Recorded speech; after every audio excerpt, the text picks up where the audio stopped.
Hi, my name is Paula, and this is my story. I never really knew what it was like to grow up without God in my life.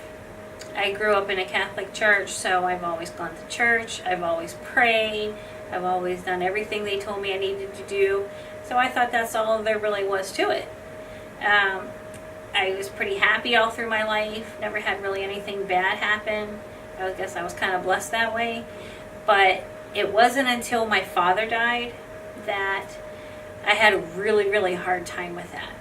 And it took me 2.5 years that I had this stronghold on me that I couldn't get past it. It didn't matter what I did. I almost had a nervous breakdown. I almost became an alcoholic. All these bad things were happening. I felt like I was in this dark, lonely, very cold place all alone. Even though I had love and support around me, it didn't feel that way to me.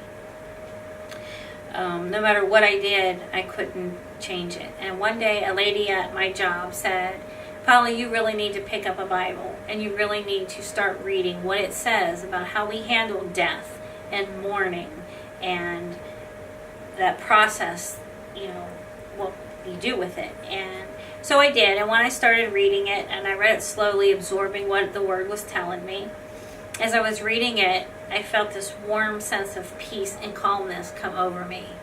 And it's something I haven't felt in a long time. And I didn't feel like I was in that cold, dark place anymore. It felt like this whole big weight was lifted off my shoulders. And I really liked that feeling. So I started reading the Bible a little bit more, praying a little bit more. And as I did that, I started putting actually feelings into my prayers. They weren't just empty prayers. It wasn't just checking off boxes saying I did my prayers. But the closer I got to God, the more I prayed. And the more I prayed, the more I read the Bible and got familiar with God's Word. And at that point, I started having a relationship with Jesus. And once that happens, you're changed. It changed me so much.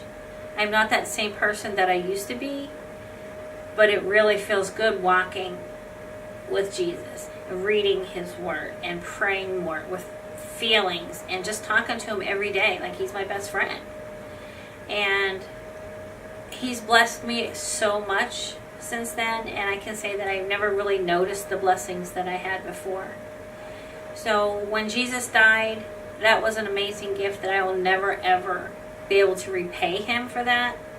But my second best gift that I've ever been given is my relationship with Jesus.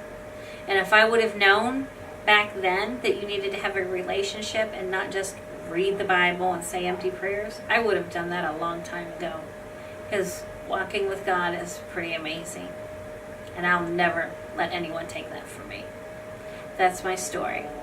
Thank you. We all love a good story, right? A story makes us lean in, want more. Well, we want to invite you to lean in with us this Easter Sunday as we tell the greatest story ever lived. It's a story of betrayal and action and drama and love and all of these things at the same time. And it happens to be a very true story. We have 4 service times that you can choose from at 8:30, 10, 11:30, and 1 o'clock. All the services are identical, and we have children's ministry available for your kids at all 4 services. This is an incredible place to come and belong before you believe like us. High energy music, casual environment, very practical teaching. We would love to have you as our guest. You belong at ACC.